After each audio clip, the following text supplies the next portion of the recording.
Bonjour à tous. La paracha de la semaine, c'est paracha Trouma. Paracha Trouma, c'est la paracha où les Juifs sont demandés à donner de l'or, de l'argent et tout ce qu'il faut pour construire le Mishkan.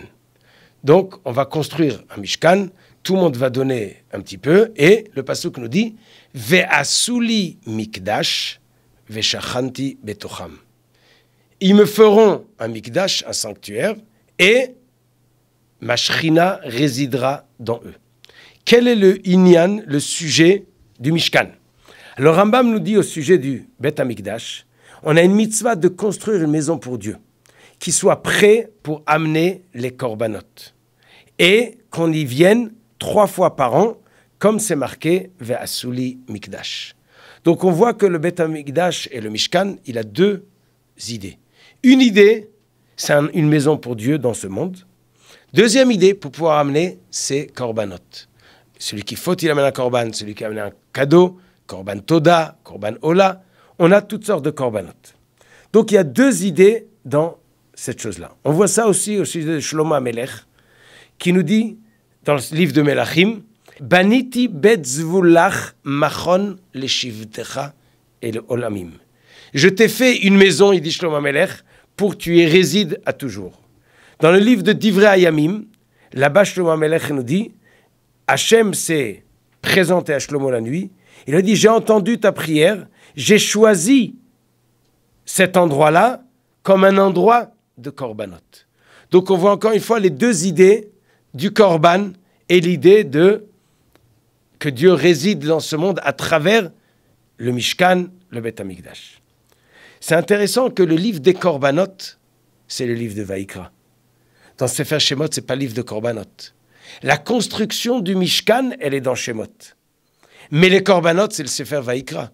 Pourquoi la construction du Mishkan, elle est dans le livre de Shemot et pas dans le livre de Vaïkra?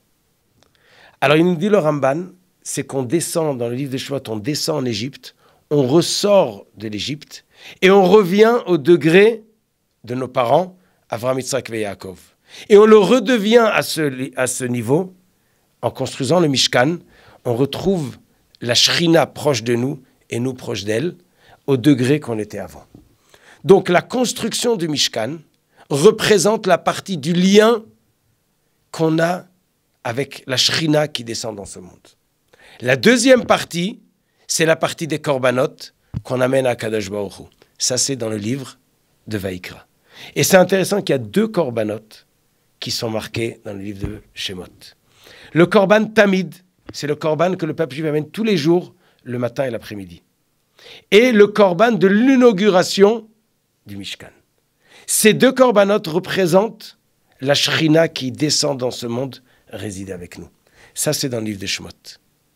La partie des korbanot qu'on amène pour se pardonner ou pour les fêtes ou les cadeaux, ça, c'est le livre de Vaïkra.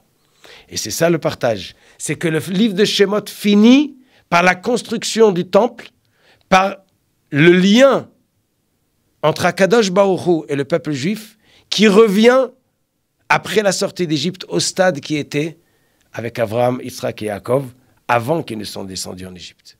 Et la deuxième partie, ça on le verra dans le livre de Vaïkra, Bezrat Hashem.